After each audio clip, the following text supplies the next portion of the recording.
I encountered the Expanse, as so many people did, when things went terribly awry and started having to binge watch stuff. I tell you, I binge watched it, alternating with that and Schitt's Creek.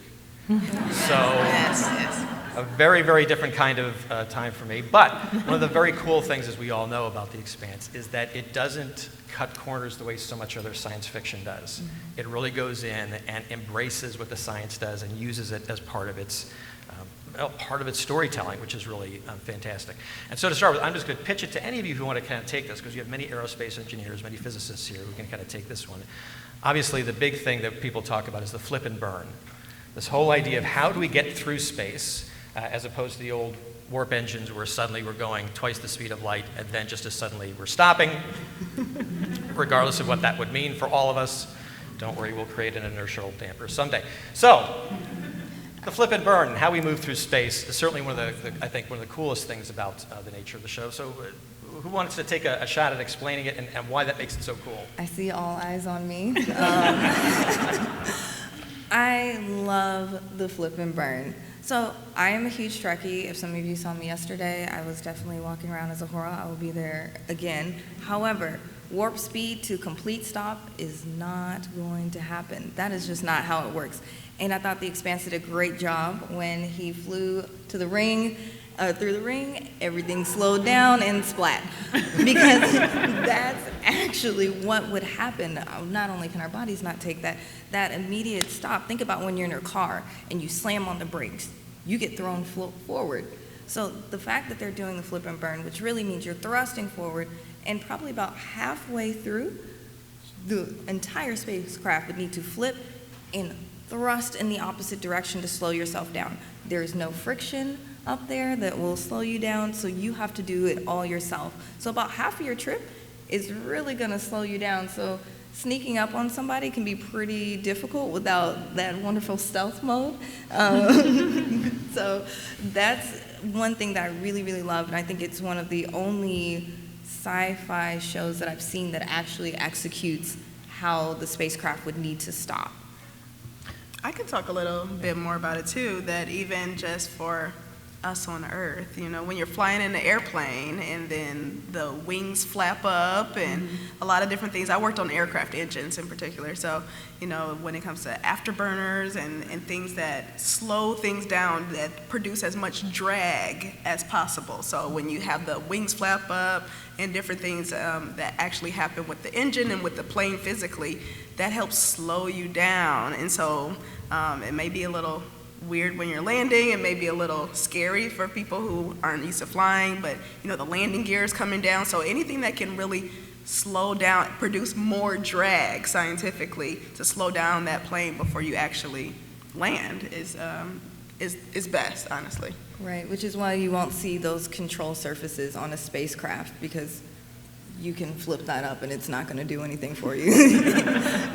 So that's why your thrusters need to be able to rotate, or the entire spacecraft itself needs to rotate. Right. But they look so cool. They do look cool, but so do like huge thruster engines. Well, and this whole notion of the acceleration of the flip and burn, right, is how they explain and how they come up with gravity, as opposed to the magic gravity machines that were also invented at some point in time in science fiction space travel, which is a cool thing. But now that all said, right, one of the things that I think is very cool is this notion of it, that they do really look at this idea that we're accelerating, and then we're slowing down, which means that if we could create that kind of thrust, and even I think at 1G, we could get to Saturn in something like 6 to 9 days is what it would take. But could we really do it? There is a part in there that they do have, but someone here knows. What's the engine? What's the name? Epstein, thank you, the Epstein engine. Oh, my grandfather would be so upset with me. I forgot Epstein. Anyway, the Epstein engine, to actually make that possible, because is that notion of being able to sustain a 1G burn for 6 days?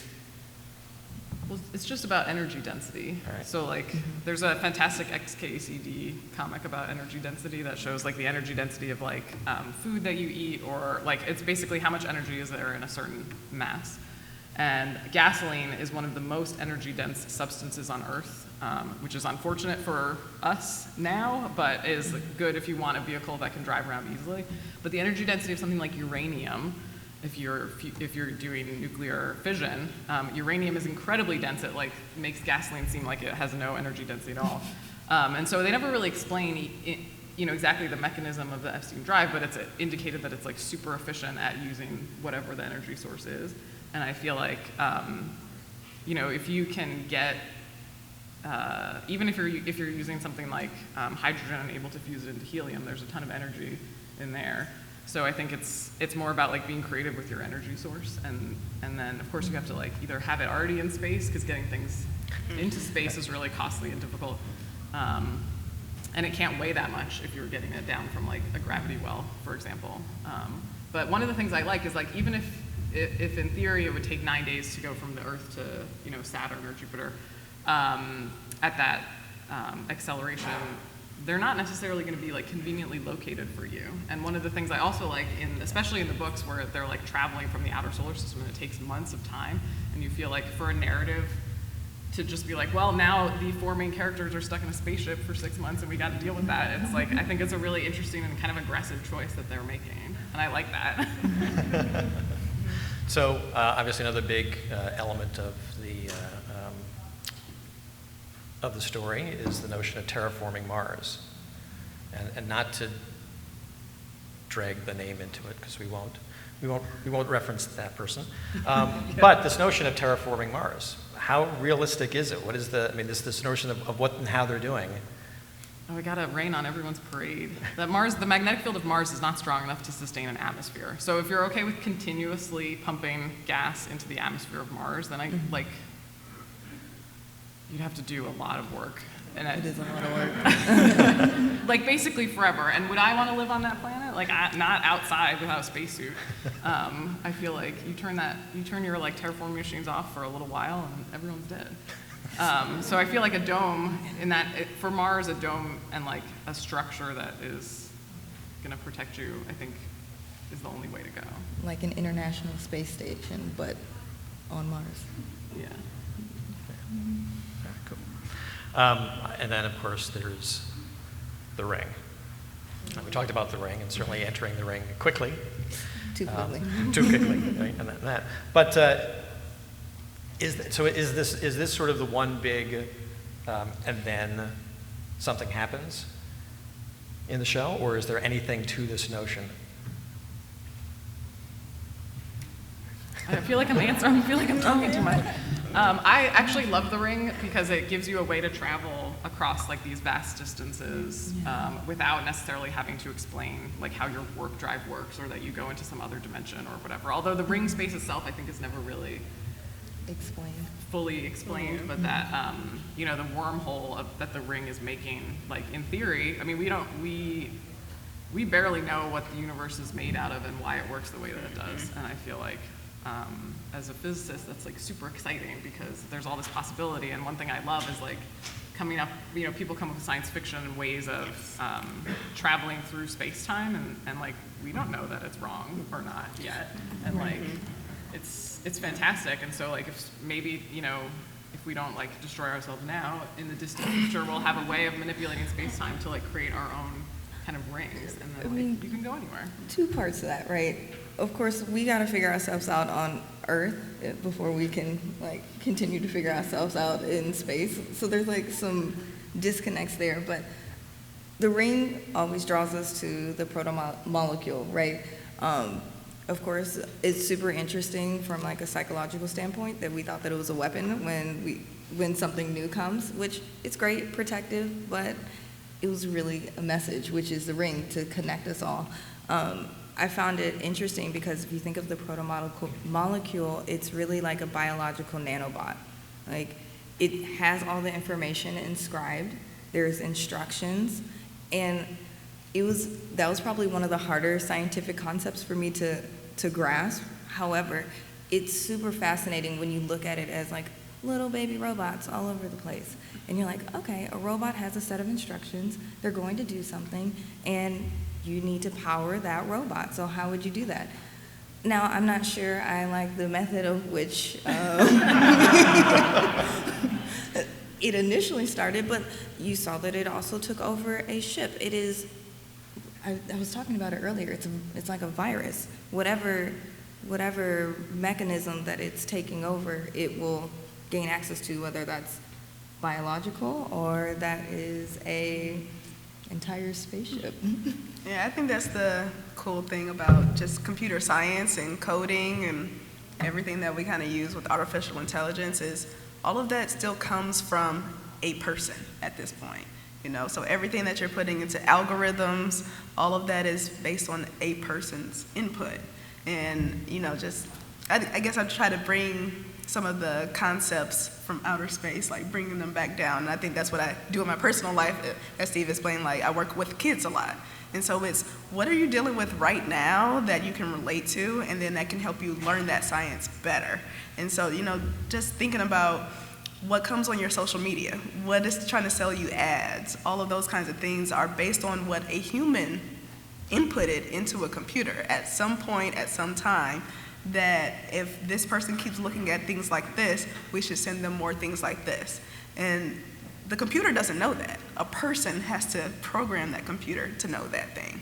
And so all of it is still human interaction and still humans that have that reason at this point that can actually code computers and, you know, the ring or, you know, just different mechanisms for living.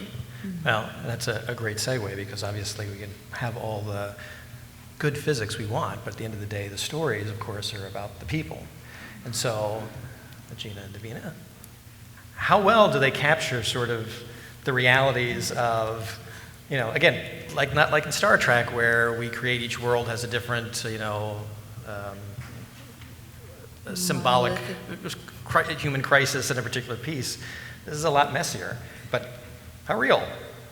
Yeah, I was going to say, I really find the OPA component really compelling to me because, of course, we know that labor rights are not equitable, right? As we look at these like capitalist chains, we know that workers are exploited in farther regions, especially if they can't physically access where decisions are being made, like Earth. So for me, that was really compelling. And the radicalization or the presumed radicalization of OPA is also a common thing that we see even in labor unionizing in the real world. So in Thailand, for example, where the fishing industry is incredibly exploitative, one of the biggest recommendations we have is that laborers, like all levels of the supply chain, should be free to freely organize, to unionize, to protect themselves through this collective action from exploitation at like the highest, most commercialized levels. And it's funny because the same rhetoric appears that, you know, oh, they're discredited on the basis of being radicalized. They're discredited on the basis of being violent or being unreasonable. And really that only serves the oppressors, the capitalist oppressors in this case, but in all cases really. So I find that to be pretty compelling as a corollary to how this would actually happen and how it does happen in the real world. Yeah, and restrict. He's saying speak up. Oh, sorry, I don't know if you could hear me. Okay. Oh, you heard it. Okay. All right.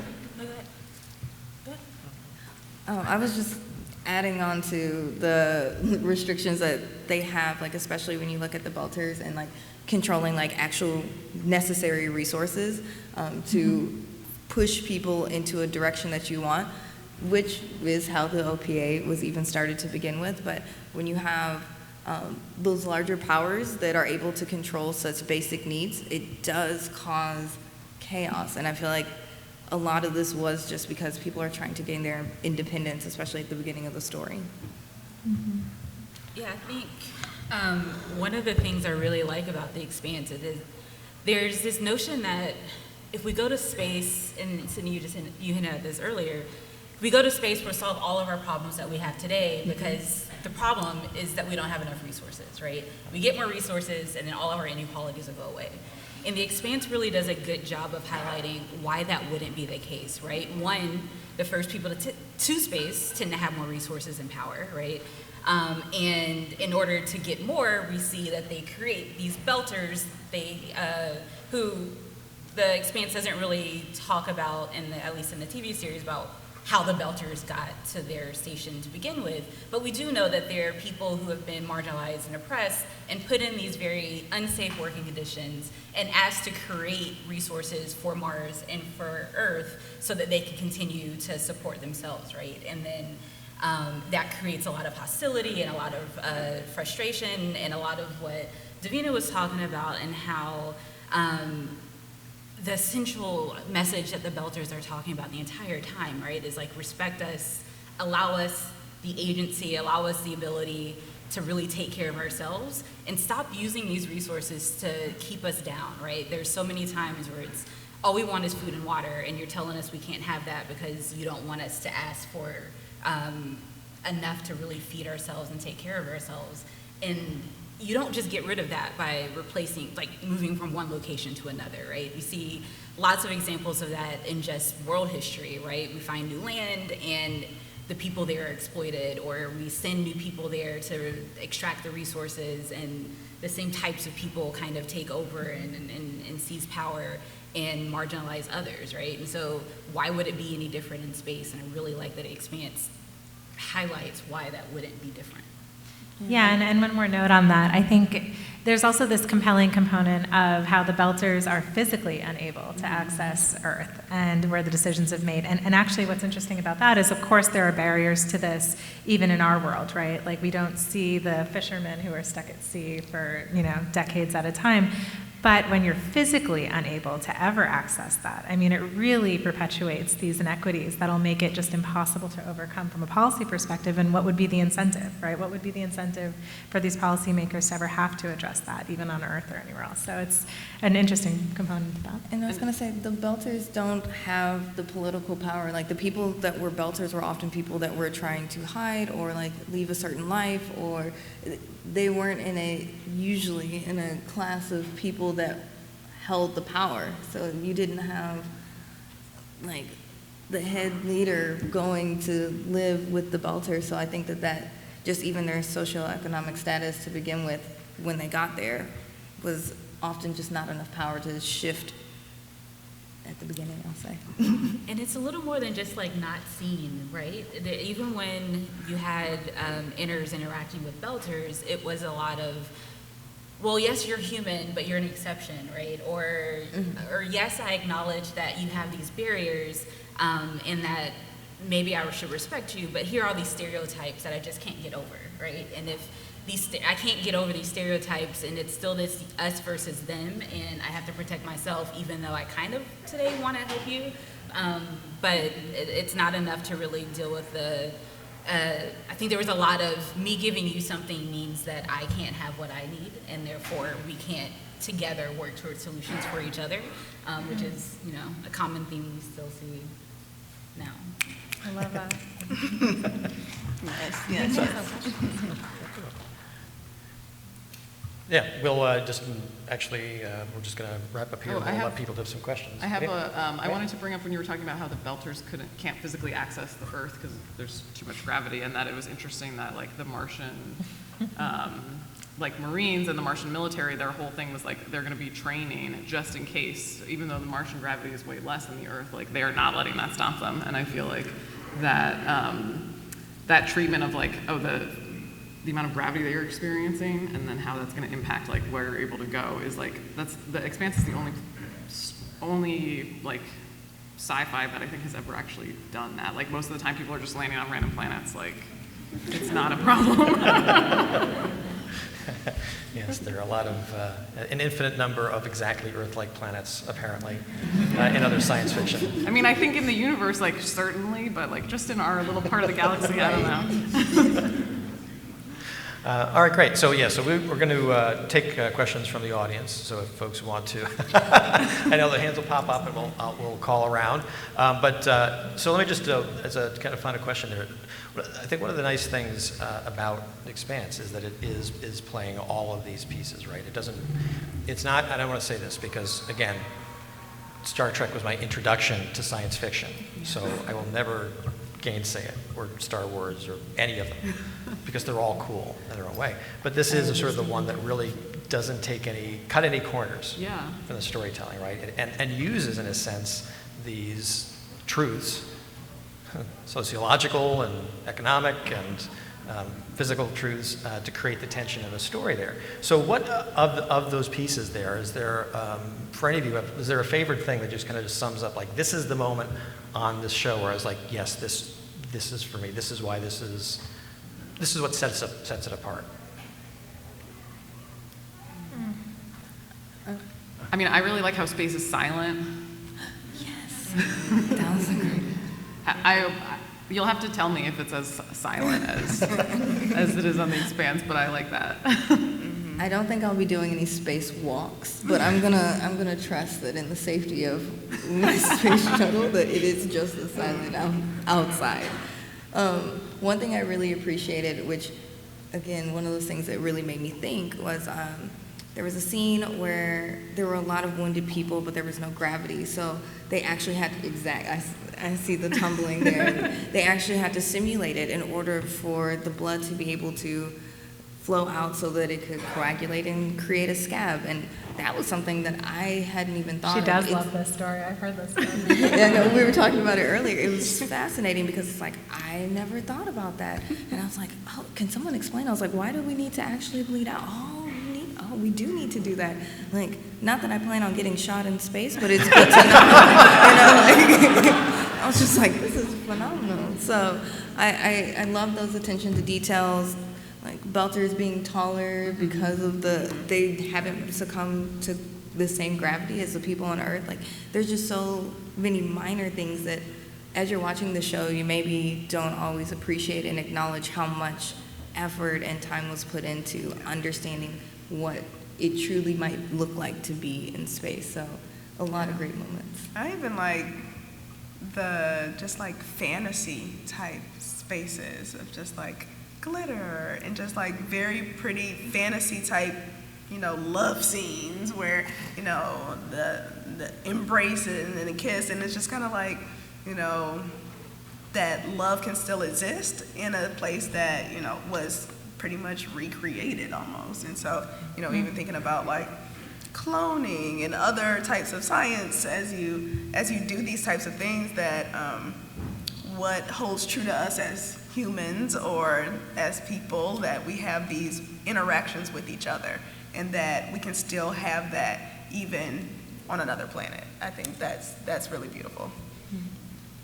I like how hard it is for people to get along and for the inners to really get the respect that they need. Or not the inners, the belters, right? I appreciate that. So in the end, the series wraps up with Drummer becoming the head of the agency that decides who can go through the ring and who can't, right? Mm-hmm. And it's really important for it to be Drummer, right? We have all these conversations about identity politics and how like it's all symbolic, but we see that it's not symbolic, right? Her knowing what it's like to be a belter and really understand like what it means to be marginalized and oppressed is important in that moment.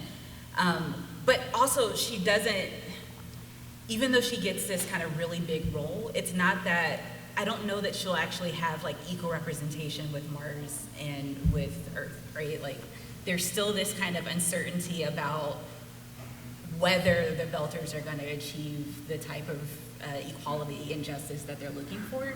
And I like that there's still that tension because things don't just get magically resolved. And I didn't want the series to magically resolve everything in the end. Though, it would be great for that to happen in the world like today, but it's hard. Yeah, and so I've already mentioned my real affinity for OPA and how that's been portrayed, but I also think it's funny that the Earth is governed by the United Nations, because as someone who works really closely with the United Nations on the global estimates of modern slavery every 4 years, I just find it hysterical that at this point we are governing that way. And if that is the future, I assume that we're going to have to afford more funding, resources, respect to this. So every time I see something like that, I'm like, I understand why as like a plot device that makes sense, but like we have absolutely very little support for that now. Maybe that's the least realistic part of the show. Yeah, maybe it is. Yeah, Or maybe everything's not as realistic. All right. All right, so questions. You had, yes, over there. For the science aspect of it, the ring itself may not be that implausible. If we consider that we now have technology that moves in space, so we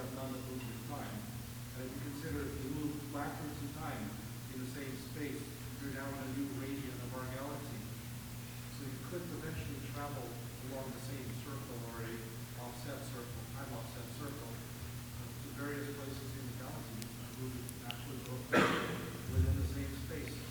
Therefore, deleted. Right, but that touches on time travel. Exactly, which If you got a way to travel through time, you need to tell us about I know. it. There's a seat right here. Yep, and that's usually the thing I love about sci-fi a lot. That's the stuff I really get locked into. I mean, even like Jurassic Park, and just what do we really know? What was really past? What's really present? And traveling through time in that way. And that's what really holds me to a lot of sci-fi in particular, and like not just what's happening right now, but these alternate dimensions. I mean, I'll tell my friends just in talking, okay, well, this dimension of Jasmine wants to sleep right now. but there is an alternate dimension and an alternate reality where I am super productive right now, but this dimension in this reality, I am about to go to sleep. And so, but that is very plausible that there is really a dimension somewhere where I am super productive, and potentially that one is impacting this dimension right now where I am asleep. And so, all of those kinds of things, that's what really, when people do that well in sci-fi in particular, I love to see it. And, I think about that and I talk like that all the time because, I mean, that's how I really look at things in the long term, like 30 years out, but even 100 years out, like what are my great grandkids going to know about me? And so what can I put out right now? What can I document? What can I put on camera? What can I publish that my grandkids and my great grandkids can still look at what I was doing now and say, okay, well, maybe we can recreate that, in the future. So even several years ago, I wrote a journal. And so I would journal when I was living in Hong Kong for 5 months studying abroad. And I wrote it in a way to my grandchildren so that if they wanted to follow my footsteps when I was living in Hong Kong, they could say, okay, well, we're here today, we're doing Tai Chi today, we're going to Beijing tomorrow, we're going here. And so I wrote it in that way because that's also how I think. It's just like time travel, but it can still be an alternate reality that's happening. But if you follow the laws of physics and you went back in time an hour, when you get to your destination, you're still there, you're floating in space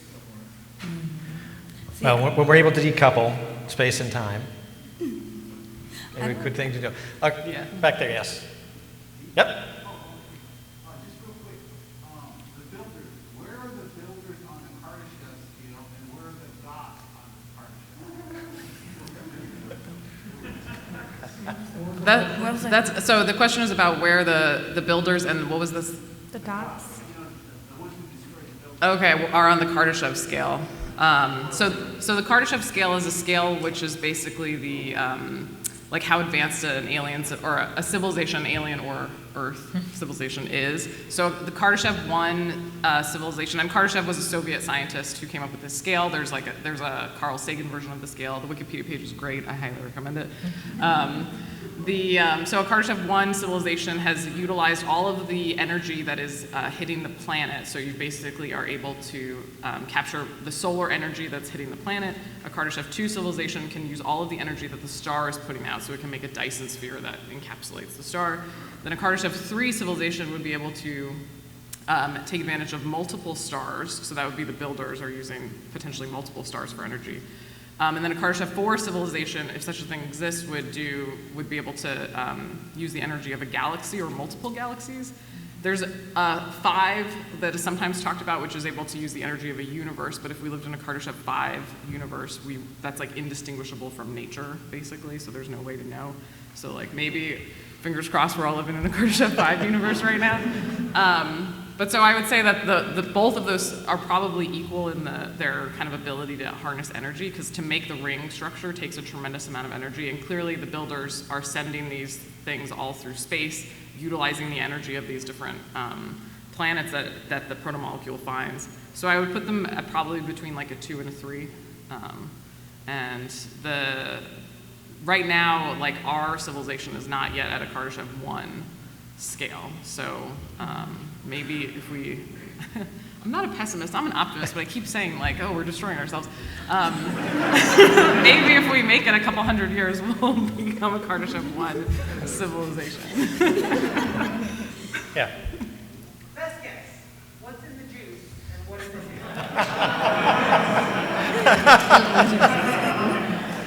I don't know, like a ton of adrenaline? I know, that's the only thing I can think of. So the question was, what's in the juice? Best guess, if you didn't hear that.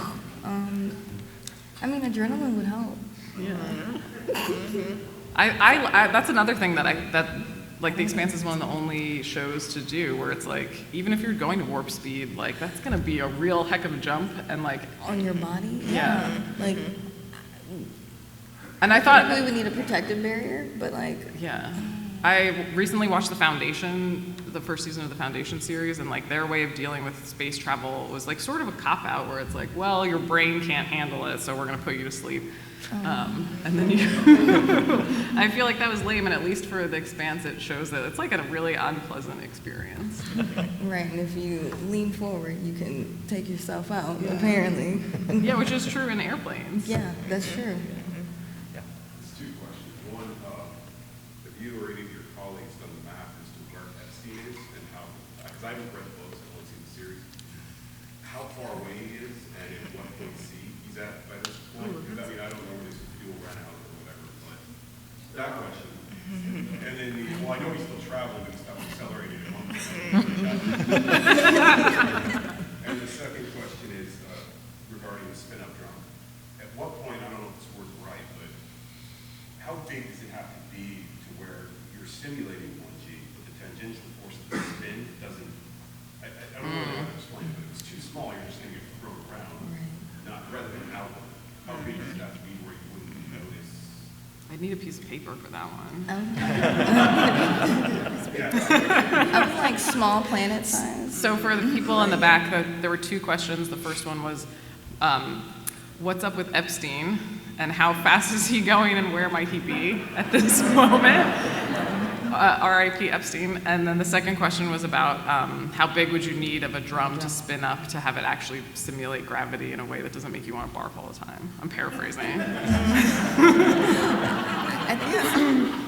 I mean, I don't know distance-wise, but we went to school at University of Michigan Aerospace Engineering, So, and so we have another go blue. yeah, but just like a little brief huddle, like things that we learned with just tying into physics ultimately, and so centripetal force and things moving in a circle and what kind of keeps things within that gravity, but then also when you're launching, from what I understand, I work more in aircraft than spacecraft, but when you're launching and then all the rocket boosters fall off and all of that, and then there's The different stages. then you just have things kind of out there floating, and but there's a path that they follow, and that you plan that trajectory so that they can land where you expect them to land in theory. And those are not large enough to create the gravity that we're looking for. You're just going to get sick like you were describing. Yeah. Yeah. But yeah, I think it would have to be the size of like a small planet in order, like, it would have to be pretty significant for you to not just get tossed around. Yeah, it depends on how fast you're spinning too. That's true. Yeah. And for Epstein, like the faster you're going, the closer you're approaching the speed of light, the mass of your spaceship is going to seem to get bigger. So there's going to be like there'll be some limit that he hits well before he actually gets the speed of light. So I was like, at one point his fuel ran out, but he's traveling point whatever C. Yeah. Right. I mean, have you smart people have done that? Yeah. I haven't. That's a All great piece of question. paper and we can race. So you can come. Although my wife teaches physics, so I'm bringing that back down. Yeah. So That's there are going that's to be great- some undergraduate students who are really upset with you. Yeah, that's a good test problem. Yeah. Would those PDC rounds just go on forever? Once they shot through a ship, unless they hit a planet, they just keep traveling forever? Have you seen Gravity? Yes, unless there's something there to stop it, it will just continue on, and we have to hope that it doesn't hit anything else, because it could potentially be catastrophic. I mean, when we think about space junk, that's one of the big dangers as well. So like that's actually very realistic, and maybe something in the future, like when we make space shows, like having something physically flying like could be really dangerous for anything else in space because it's gonna keep going. And eventually, I don't know, 20 years later, someone's just innocently passing by. Right, I mean, but it's a very good question. Well, didn't the Webb have a little encounter with something flying around there? The Webb telescope, right, had a little bit of an issue Oh, with yeah, it. micrometeorite. Micrometeorite, Yeah, which although was- L2 is a relatively clean orbit. Yeah. Yeah. Mm-hmm. I know it's someone over here. Yeah, nope. Okay. All right. A little bit less sciencey. What do you think of Delta Creole? Is this like a bunch of languages and some sign language too? What do you think? How it affects the universe? It's like Louisiana.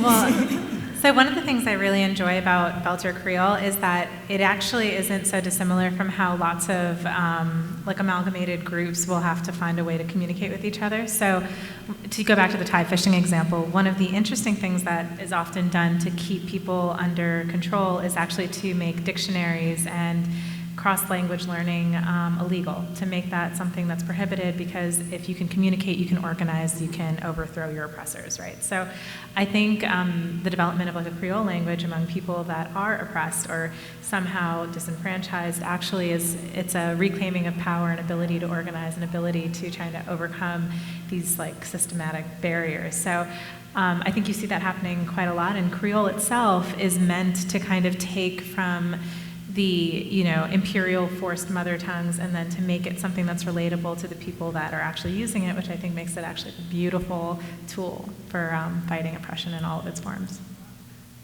Great.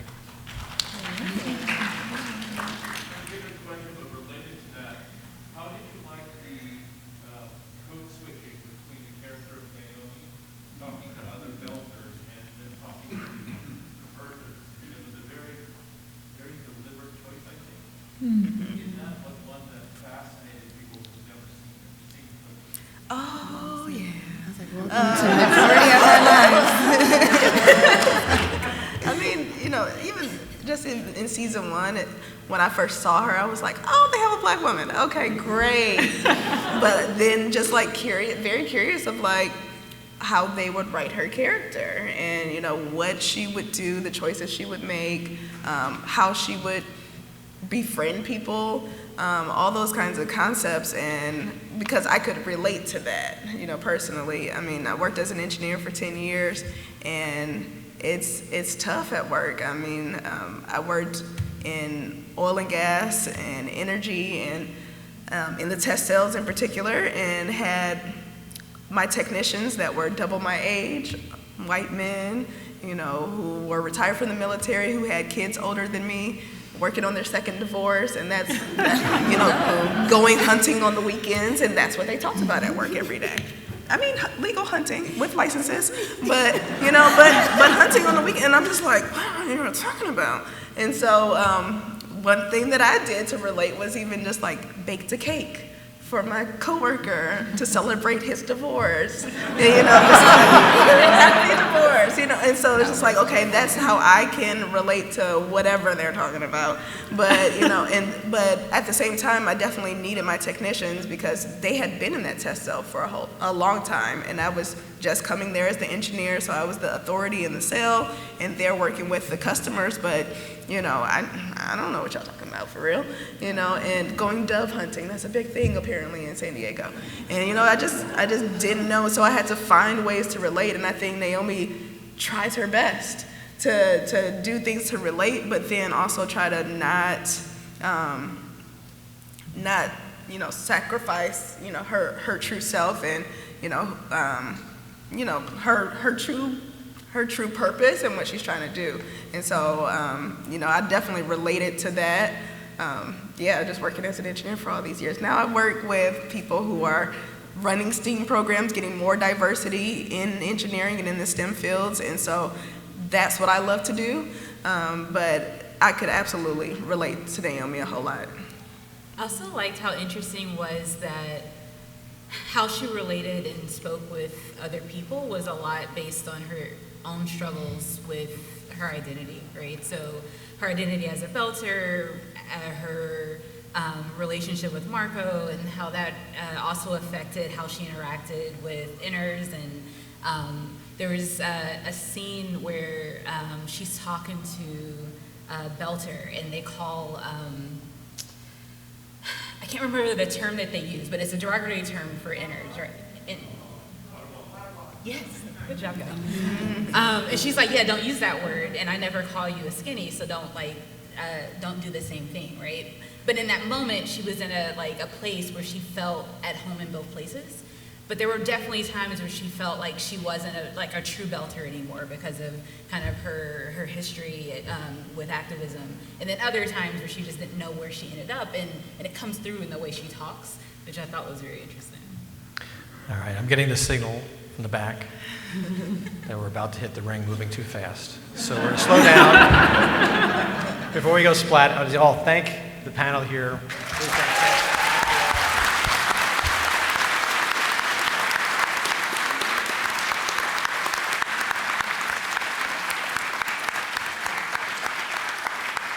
You guys have been an amazing audience.